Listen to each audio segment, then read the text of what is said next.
নমস্কার, আমি পঙ্কজ বিশ্বাস এবং আপনারা দেখছেন পলিটিক্যাল ডেইলি। শুভেন্দু অধিকারীর নেতৃত্বাধীন পশ্চিমবঙ্গ সরকার ইউনিফর্ম সিভিল কোড অর্থাৎ ইউসিসি অভিন্ন দিবানী বিধি চলতি বছরের মধ্যেই আনার চেষ্টা করছে। সরকার যখন বিরোধী দল ছিল 2026-এর নির্বাচনী প্রতিশ্রুতিতে বিজেপি বলেছিল তারা যদি ক্ষমতায় আসে তাহলে অভিন্ন দিবানী বিধি লাগু করা হবে। ইউসিসি নিয়ে ব্যাপক হাঙ্গামা হয়েছে, কিন্তু এই ইউসিসি লাগু করায় যেমনটা বলা হচ্ছে শুধুমাত্র মুসলমানরাই ফেঁসে যাবেন, 4টে বিয়ে করা যাবে না, এটা নিয়ে যারা আনন্দ করছেন বলি একটু দাঁড়ান, ইউসিসির পুরো ব্যাপারটা জেনে নিন। ইউসিসিতে হিন্দু ফাঁসবে, মুসলমান ফাঁসবে, ব্যাপারটা এরকম নয়। এমনকি হিন্দুদেরও একটা অংশ মারাত্মক বিপদে পড়তে চলেছে এই ইউসিসি লাগু করার ফলে আপনাদের বুঝতে হবে পুরো বিষয়টা, তারপর এটা নিয়ে লাফালাফি করবেন। শুধুমাত্র মুসলমান বিপদে পড়বে বলে যারা আনন্দ করছেন বা মুসলমান বিপদে পড়বে বলে যারা আন্দোলন করার চেষ্টা করছেন, যারা না বুঝে চেঁচামেচি করছেন, আগে বিষয়টা বুঝে নিন। এটা ঠিক, ইউসিসি লাগু হওয়ার পরে 4টে বিয়ে ইতিহাস হয়ে যাবে। আপনি তো 4টে বিয়ে তো ছেড়ে দিন, একটা বিয়েতেই মানুষ এখন অতিষ্ঠ হওয়ার অবস্থা। ইউসিসি লাগু হওয়ার পর অনেকের মনে প্রেম করার স্বপ্ন উড়ে যাবে। হ্যাঁ, একেবারে ঠিক বলছি, সকলের জন্য কিন্তু ভেবে দেখবেন। ইউসিসি করার পর, ইউসিসি যখন লাগু হয়ে যাবে, এটা ঠিক 4টে বিয়ে হাওয়া হয়ে যাবে। ওই মিয়া বিবি রাজি ক্যা করেগা কাজী আর চলবে না। ওই কাজী ডাকবেন কবুল কবুল কবুল, কাজী ডাকবেন তালাক তালাক তালাক, সেটা তো অতীত হয়ে যাবে। পশ্চিমবঙ্গে যে ইউসিসিটা লাগু হতে যাচ্ছে, মূলত আসামে এবং উত্তরাখণ্ডে ইউসিসি লাগু হয়ে রয়েছে। এই দুটো রাজ্য থেকে পশ্চিমবঙ্গের যে ইউসিসিটা হবে সেখান থেকেই এই ইউসিসিটার আসল বিষয়বস্তুটা দেখে নেওয়া হচ্ছে। ওই উত্তরাখণ্ড আর আসামের ইউসিসির মধ্যে থেকেই নিয়ে তৈরি করে বাংলার ইউসিসি তৈরি হবে। তার জন্য 8 জনের এক্সপার্ট কমিটি তৈরি হয়েছে। এক্সপার্ট কমিটিতে কারা কারা আছেন, কি ভাবছেন, তাদের মতামত কি, ওটা বিষয় নয়। মূলত কয়েকটা বিষয় আছে। প্রথমে বলি যে লিভ ইন যারা এখন করছেন, হিন্দু মুসলমান উভয়ের ক্ষেত্রে বলছি, বিশেষ করে হিন্দুরা, আপনারা যারা লিভ ইন করছেন, আপনারা এখন সরকারের কাছে আপনাদের কোনো জবাবদেহি নেই। ইউসিসি আসার পরে লিভ ইনটা কিন্তু রেজিস্ট্রি করা বাধ্যতামূলক হয়ে যাবে। সাধারণত লিভ ইন কেন করা হয়, বিয়ের আগে আগে লিভ ইন কেন করা হয়? বিয়ে তো অনেক দায়বদ্ধতা, বিয়ে একবার হয়ে গেলে ডিভোর্স করা মুশকিল, চলো লিভ ইন করে দেখে নি আমি তুমি থাকতে পারবো কি না। এবার ব্যাপারটা না অত সহজও হবে না। লিভ ইন যদি রেজিস্ট্রি করা হয়, মানে আপনি সরকারের কাছে নিবন্ধীকৃত হয়ে গেলেন, রেজিস্টার্ড হয়ে গেলেন, ফলে আপনার দায় দায়িত্ব কিন্তু আছে। সেই লিভ ইন থেকে বেরিয়ে আসতে গেলে অনেক রকমের সমস্যা হতে পারে। আলটিমেটলি যতক্ষণ না আইন তৈরি হচ্ছে ততক্ষণ কিন্তু বোঝা যাবে না। কিন্তু যেটা বলা হচ্ছে যে লিভ ইন যদি না করে, TV9-এ আমি দেখছিলাম একটি প্রতিবেদন হয়েছে এবং অনেক জায়গায় প্রতিবেদন হয়েছে, তারা বলছে লিভ ইন যদি রেজিস্ট্রি না করা হয় তাহলে জেল এবং জরিমানা দুটোই হতে পারে। TV9 বলছে 5 বছর এবং অন্যান্য রাজ্যে কোথাও 2 বছর, কোথাও আরও কিছু কম, এরকম লিভ ইন যদি রেজিস্ট্রি না করা হয় তাহলে কিন্তু জেলের বিষয় কিন্তু থেকে যাচ্ছে। মানে আপনি দুজন মিলে পছন্দ হয়েছে কাউকে, তার সঙ্গে থাকছেন, আপনি রেজিস্ট্রিটা করেননি, লিভ ইন রেজিস্ট্রি, তাহলে কিন্তু আপনি ফেঁসে গেলেন, জেলে যেতেই হবে। সরকার এটা কেন করতে চাইছে? সরকার বলছে এই সংস্কৃতি, এটা বদলাতে হবে। লিভ ইন রেজিস্ট্রি হয়ে গেল, ওটা বিয়ের সমতুল্য হয়ে গেল কার্যত। এবং অনেক ক্ষেত্রে মহিলাকে প্রতারিত করে পালিয়ে যায়, ওটা প্রমাণ করা যায় না, ফলে এটা ম্যান্ডেটরি হয়ে যাবে রেজিস্ট্রি করাটা। তাহলে আপনি পালাতে পারবেন না। মূলত মহিলাদের সুরক্ষা দেওয়ার জন্যই এইটা ভাবা হচ্ছে। এবং অনেক ক্ষেত্রে সম্পর্ক প্রমাণ করতে অসুবিধা হয়, ছেলে বা মেয়ে উভয় পক্ষেই পালিয়ে গেলে প্রমাণ করতে অসুবিধা হয়। রেজিস্ট্রি হয়ে গেলে সরকারের কাছে হিসেব থাকলো যে আপনারা ভাই লিভ ইনে ছিলেন, কিন্তু পালাতে পারবেন না অত সহজে। ওই চা খেয়ে ভাঁড় ফেলে দিলাম বিষয়টা অত সহজ হবে না। ফলে এই বিষয়টা কিন্তু মাথায় রাখতে হবে। ইউসিসি চালু হওয়ার পর লিভিনটা আর প্রেম করার মতন ইজি ব্যাপার হবে না। ওই ইচ্ছে হলো লিভিন করলাম, ইচ্ছে হলো ছেড়ে দিলাম, ব্যাপারটাও তো সহজ হবে না। বিশেষ করে এখন বিয়ের ক্ষেত্রে আপনারা দেখুন পশ্চিমবঙ্গে যদি দুই পক্ষ ডিভোর্স চায়, দুপক্ষই স্বামী স্ত্রী উভয়ই রাজি খুশি হয়ে ডিভোর্স করাচ্ছে, সেক্ষেত্রেও 1 বছরের সেপারেশন, আবার ডিভোর্স হতে হতে আরেক বছর লেগে যায়। মোটামুটি 2-2.5 বছর 3 বছরের ধাক্কা আছে। নর্মাল দুপক্ষই চাইছে, আর দুপক্ষ না চাইলে তো সেই ডিভোর্স হতে বিরাট মুশকিল। এবার এই লিভিনের ক্ষেত্রে কি হবে, যতক্ষণ না সরকার আইন আনছে ততক্ষণ কিন্তু বলা মুশকিল। রেজিস্ট্রি হয়ে গেলে, নিবন্ধীকৃত হয়ে গেলে সেই রেজিস্ট্রিটা তো আপনাকে ভাঙতেও হবে। এই রেজিস্ট্রিটা আপনি কি করে ভাঙবেন? কারণ রেজিস্ট্রি যতক্ষণ না ভাঙছেন আপনি নতুন লিভিনে যেতে পারবেন না, নতুন বিয়ে করতে পারবেন না। ফলে এই লিভিন থেকে আপনি সম্পর্ক থেকে বেরিয়ে আসতে গেলে এই ব্যাপারটা যে কত সহজ হবে, কতটা জটিল হবে, এটা পুরোটাই কিন্তু সরকারের হাতে থাকছে। এবং সরকারি সিস্টেমে ব্যাপারটা সহজ হবে এমন নয়। একটা রাস্তা খারাপ হলে তৈরি হতে গেলে 4-5 বছর লেগে যায়। এই ক্ষেত্রে এই লিভিনের রেজিস্ট্রি কোথায় গিয়ে এটাকে মানে কাইন্ড অফ ডিভোর্স যদি আমি বলি, সেখানে কোথা থেকে করা হবে, কি করা হবে, কতটা সময় লাগবে, কত টাকা লাগবে, কি খরচা টরচা হবে, উকিল লাগবে কিনা, যতক্ষণ না আইন হচ্ছে বোঝা যাচ্ছে না। বিষয়টা নিয়ে কিন্তু জটিলতা থেকেই যাচ্ছে। দ্বিতীয়, কাদের কাদের রেজিস্ট্রি করতে হবে? ধরুন আপনি পশ্চিমবঙ্গের মানুষ, আপনি কেরলের মেয়ের সাথে প্রেম করছেন, আপনি কোথায় রেজিস্ট্রি করবেন? কেরলে গিয়ে না, আপনাকে এখানে রেজিস্ট্রি করতে হবে। অন্য রাজ্যের ছেলে এসে এখানে যদি কোনো মহিলার সঙ্গে থাকে তাকেও কিন্তু রেজিস্ট্রি করতে হবে। ফলে ব্যাপারটা কিন্তু যথেষ্ট কমপ্লেক্স। দ্বিতীয় হচ্ছে, লিভিন কেন মানুষ করে? ওটা ঝুট ঝামেলার মধ্যে যাবে না। হঠাৎ ইচ্ছা হলো, পোষাচ্ছে না, ছেড়ে যেন সম্পর্ক থেকে বেরিয়ে আসে। যদি লিভিনটাই এত জটিল হয়ে যায় তাহলে লিভিনের ক্ষেত্রেও কিন্তু আগ্রহ কমবে। বিয়ের ক্ষেত্রে এখনই কিন্তু আপনারা জানেন বহু মানুষের আগ্রহ কমে গেছে। এখন আগের তুলনায় অনেক বেশি মানুষ ব্যাচেলার স্বাধীন থাকতে পছন্দ করে, ছেলেরা মেয়েরা উভয়ই। অনেক মেয়েরাও বিয়ে করছে না। বিয়ের অনেক রকমের জটিলতা বর্তমান সমাজ ব্যবস্থায় তৈরি হয়েছে। ফলে এই আইনটা যে পুরোপুরি মুসলিম বিরোধী এমনটা বলার কিন্তু কোনো কারণ নেই।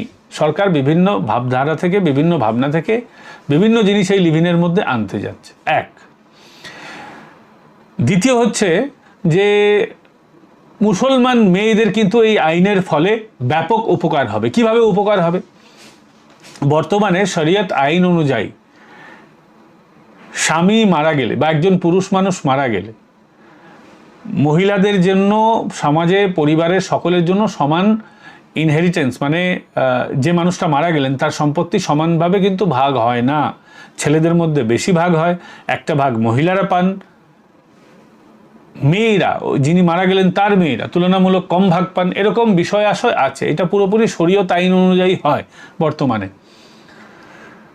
ফলে ইউসিসি আসার পরে যিনি মারা যাচ্ছেন তার যদি স্ত্রী বেঁচে থাকেন, সন্তানের মধ্যে ছেলে মেয়ে উভয় পক্ষ বেঁচে থাকেন, প্রত্যেকের মধ্যে সমান সমান ভাগ বটোয়ারা হবে।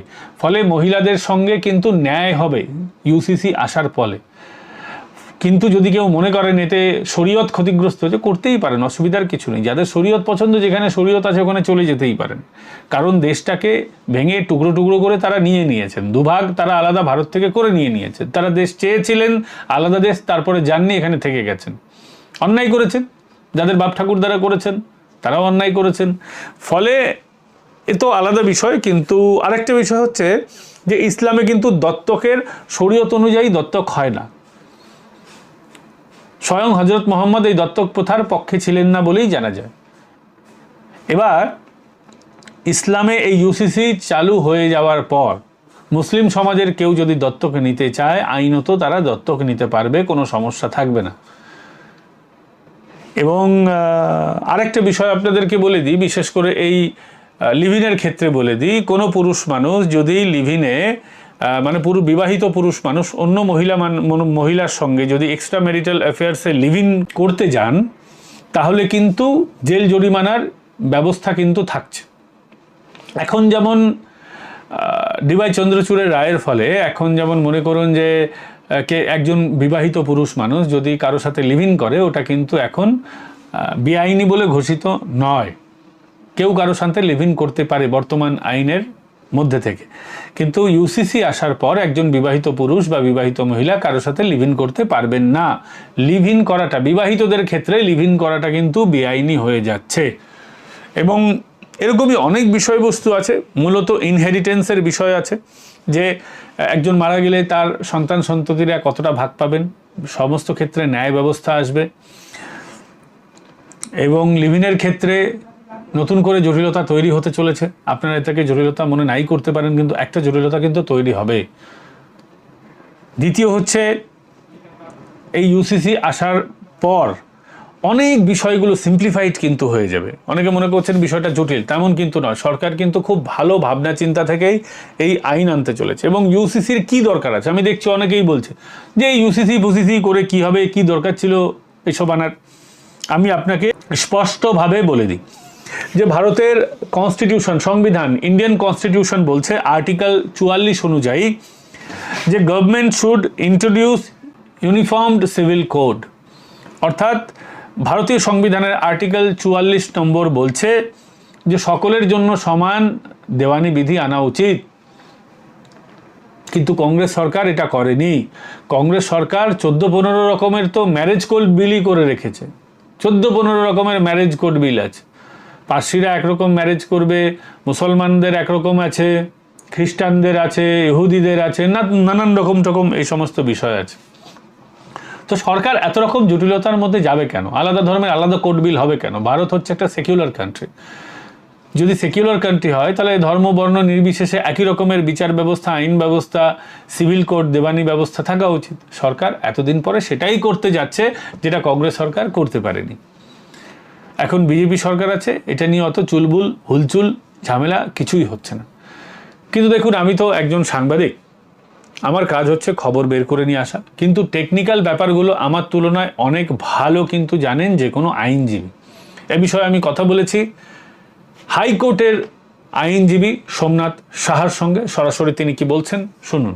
Uniform civil code of procedure, যেটা আমি আগেও বলেছি যে all citizen of India irrespective of religion covering marriage, divorce, inheritance, adoption and maintenance with aim of ensure equality and uniformity in a personal ল।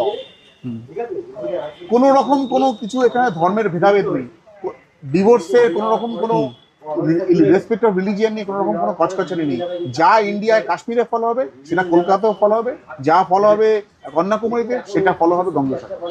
মানে কবুল হ্যাতেও আপত্তি নেই, তালাকেও আপত্তি নেই, কিন্তু ওটা রেজিস্ট্রি করতে হবে, ডিভোর্স করে করতে হবে। রাইট, এটাই uniform code of civil procedure. Article 44 এর ডিপিসিতে পরিষ্কার এটা ক্যাটেগরাইজ করা হয়েছে যে ওয়ান সিঙ্গেল কান্ট্রিতে এত ধর্মের ওপর ভেদাভেদ করে, ধর্মের রিলিজিয়াসের ওপর ভেদাভেদ করে, লয়ের ওপর ভেদাভেদ করে ডিফারেন্ট আইন আর দীর্ঘদিন চলবে না। এক্ষেত্রে তো বলা হচ্ছে যে মেয়েদের কিছু সুবিধা হবে, যেমন মুসলিম মেয়েদের ক্ষেত্রে ওদের মানে বউয়ের একরকম ইনহেরিটেন্স হয়, মেয়ে হলে আলাদা ইনহেরিটেন্স কম হয়, ছেলেদের হলে একটু বেশি হয়, এরকম বিভেদ আছে। সেটাই সমান হয়ে যাবে, সেটা সমান হয়ে যাবে, যে কজন থাকবে সমান সমান অধিকার পাবে। যেমন হিন্দুদের পাচ্ছি, আজকে বাবা মারা গেল, তার ইনহেরিটেন্সে তার সম্পত্তি, তার যদি 2 ছেলে থাকে 2 ছেলে এবং ওয়াইফ পাচ্ছে। আজকে যদি ওয়াইফ মারা যায় 2 ছেলে এবং ডিভাইড। তারা বলবে না যে আমাদের ধর্মীয় জায়গায় লসটা ওই জন্যই অ্যাপ্লিকেবল হচ্ছে, যে uniform code of civil procedure ওই জন্যই অ্যাপ্লিকেবল হচ্ছে যে কোনো রকম ধর্মের ভেদাভেদ থাকবে না। আগে একটা মুসলিম কি চাইলে 4টে বিয়ে করতে পারতো, তালাক দিয়ে 3 তালাক দিয়ে 4টে বিয়ে করতে পারতো। এখন তাকে procedure, court process, divorce process করে করতে লাগে। তাহলে একসাথে 4টে বিয়ে তো হবে না, একসাথে একটাই বিয়ে থাকবে। একটা বিয়ে হবে, একটা ডিভোর্স করা আবার। তাহলে তাদের ওই ধর্মীয় স্বাধীনতা নেই তো। ইউসিসি ওই জন্যই আনা হয়েছে যে রিলিজিয়াস কোনো কচকচানি থাকবে না, ধর্মীয় কোনো কচকচানি থাকবে না, রেসপেক্ট অফ জাতের কোনো কচকচানি থাকবে না। এক single country, 1% 1 laws applicable, both divorce, both marriage, inheritance, civil law, everything should be a one parameter in one platform. আচ্ছা, আরেকটা বিষয় সেটা হচ্ছে যে এখন লিভিনের ক্ষেত্রে কোনো বাধ্যবাধকতা থাকে না। এখন লিভিনের ক্ষেত্রে রেজিস্ট্রি করতে হবে। এটা কোনোভাবে যে লিভিন মানে তো অনেকটা বিয়ে না করে স্বাধীনতার মতো ছিল, সেখানে হস্তক্ষেপ হলো না? এটা হস্তক্ষেপ হলো, এই শর্তে হস্তক্ষেপ হলো। আজকে যেমন সাপোজ কেউ লিভিন করলো, এবার লিভিন দীর্ঘদিন করার পর কোনো কারণে যখন তাদের একটা ইস্যু চলে আসবে, হ্যাঁ সন্তান হয়ে গেল, তখন তার লায়াবিলিটি কে নেবে? এটা আপনাকে ভাবতে হবে। তখন তার বায়োলজিক্যাল ফাদার অ্যান্ড মাদার কে হবে? আজকে যদি লিভিনটা রেজিস্ট্রেশন না হয়, তাহলে যে যার মতো করে বেরিয়ে চলে গেল, সেই তো যে বাচ্চাটা জন্ম হবে, উৎপন্ন হবে, তখন তো তার গার্জেনশিপ নিয়ে কোশ্চেন দেখা দেবে। যখনই গার্জেনশিপ নিয়ে কোশ্চেন দেখা দেবে তখনই বাচ্চাটা যদি মা ছেড়ে বাবা দুজনেই ছেড়ে চলে যায়, বাচ্চাটা হোমে থাকবে, সে অনাথ হয়ে। আজকে যদি লিভ-ইনটাকে একটা রেজিস্ট্রেশন প্রসেসের মধ্যে দিয়ে আনা হয়, বা লিভ-ইন করলো, তারা একটা সার্টেন টাইমের পর তারা ডিভিশন সেপারেট হয়ে গেল, তাতে কোনো চাপ নেই। কিন্তু আজকে যদি বাই চান্স তাদের কোনো রকম কিছু ইস্যুস আছে, তখন তার অ্যাপ্লিকেবিলিটি কি করে, আমি লিগাল লায়াবিলিটি কি করে আমি করতে পারবো না, তখন সেই জন্য সেটা করা। বিয়ের ক্ষেত্রে আমরা দেখি যে ডিভোর্স নিতে গেলে, বিশেষ করে হিন্দুদের ক্ষেত্রে আমি দেখি বা অন্যান্যদের ক্ষেত্রেও, এই যে ডিভোর্স নিতে গেলে প্রচুর টাইম লেগে যায়। 1 বছর একটা সেপারেশন পিরিয়ড থাকে, তারপরে প্রায় 2 বছর 3 বছর, অনেক অনেক ক্ষেত্রে দেখা যায় 5-7 বছরও লেগে যায় যদি কমপ্লেক্সিটি থাকে। এই যে যারা লিভ-ইনের ক্ষেত্রে যে রেজিস্ট্রেশনটা হবে, ওই রেজিস্ট্রেশন ভাঙার ক্ষেত্রে কি এরকম কোনো অসুবিধা আসবে? আশা করি ওটা আসবে না। এটাকে একবার একটু আগেটা এই পাবলিশটা হোক, তারপরে কি তার কমপ্লেক্সিটি হিসাবে দেখে নিতে হবে। বাট আমি আপনাকে এটাও জানিয়ে দিচ্ছি, শুনুন, আমাদের পশ্চিমবঙ্গ বেশ কিছু জায়গাতে এই যে আপনি ম্যারেজ অ্যান্ড ডিভোর্সের কথাটা বলছেন, আজকে যদি অ্যামিকেবল ডিভোর্স হয়, পক্ষই রাজি আছে, আজকে আমাদের এখানে কিছুটা বিচারের দীর্ঘসূত্রের জন্য এটা 6 মাস পরে লাগছে, 6 মাস টাইম লাগছে, 7-8 মাস টাইম লাগছে। কিন্তু ব্যাঙ্গালোর মতো জায়গায় যেখানে কোর্টের প্রসিডিংস এতটাই ফাস্ট হয়ে যায়, সেখানে 6 মাস পরের থেকেই আপ টু 15 days to 1 month-এর মধ্যে ডিভোর্স ফাইল হয়ে যায়। আমাদের এখানে দুপক্ষ রাজি থাকে। আমাদের এখানে একটু টাইম লাগছে, বিচার ব্যবস্থার কিছুটা এতদিন ধরে যে ল্যাকুনা চলে এসছে, স্টাফ কোর্ট সব কিছু এটা মিটে যাবে, আস্তে আস্তে একটু স্ট্রাকচারিং আনতে হবে। আর আমাদের বিয়ের ক্ষেত্রেও দেখি অনেক ক্ষেত্রে সব ধর্ম সম্প্রদায়, নির্দিষ্ট শুধু হিন্দু বা মুসলিম নয়, যে একটা মেয়েদের পক্ষ থেকে বা ছেলের পক্ষ, উভয়ের পক্ষ থেকে অ্যালিগেশনের বিষয় চলে আসে। অনেক সময় ফলস অ্যালিগেশনও থাকে যে কোনো পক্ষ থেকে। এটা যদি রেজিস্ট্রি হয়ে যায় তাহলে তো এটা বিষয়টা আইনি হয়ে গেল।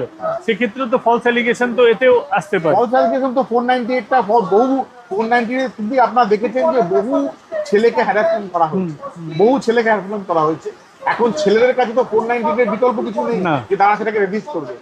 এটা একটা জিনিস ল্যাকুনা তৈরি হয়েছে, এবং এটা নিয়ে বহু মতবাদ হয়েছে, বহু আইনি আলোচনা হয়েছে, বহু হয়েছে, বাট এখনো পর্যন্ত রেজাল্ট কিছু বেরোয়নি। দেখা যাক ইস্যুতে আসার পর যদি এটা কিছুটা মডিফিকেশন হয়, বা সেটা অ্যামেন্ডমেন্ট 498টার মতো একটা কিছু প্রোটেকশন শিল্ড দেওয়া উচিত ছেলেদেরকে। বন্ধুরা, এই ভিডিও আপনাদের কেমন লাগলো কমেন্ট করে জানাবেন। ভিডিওটা ভালো লাগলে লাইক, শেয়ার অ্যান্ড সাবস্ক্রাইব করতে ভুলবেন না। আগামীকাল কিন্তু আপনাদের সঙ্গে আবার দেখা হচ্ছে আপনাদের প্রিয় চ্যানেলে, যার নাম পলিটিক্যাল ডেইলি। এতক্ষণ আপনাদের সঙ্গে ছিলাম আমি, পঙ্কজ বিশ্বাস। আপনারা যদি আমাদের সাপোর্ট করতে চান তাহলে অবশ্যই আমাদের চ্যানেল সাবস্ক্রাইব করার পাশাপাশি বেল আইকন প্রেস করে দিন। আমাদের মেম্বারশিপ নিতে পারেন, জয়েন বাটনের পাশেই রয়েছে আর কি, জয়েন বাটনটাই মেম্বারশিপের বাটন। জয়েন বাটন ক্লিক করে আমাদের মেম্বারশিপ নিতে পারেন। আমাদের সুপার থ্যাঙ্কস পাঠাতে পারেন আপনারা, সাবস্ক্রাইব বাটনের পাশেই সুপার থ্যাঙ্কস $সাইনের মধ্যে হার্ট শেপে থাকে। আগামীকাল আপনাদের সঙ্গে কিন্তু আবার দেখা হচ্ছে আপনাদের এই প্রিয় চ্যানেলে, যার নাম পলিটিক্যাল ডেইলি।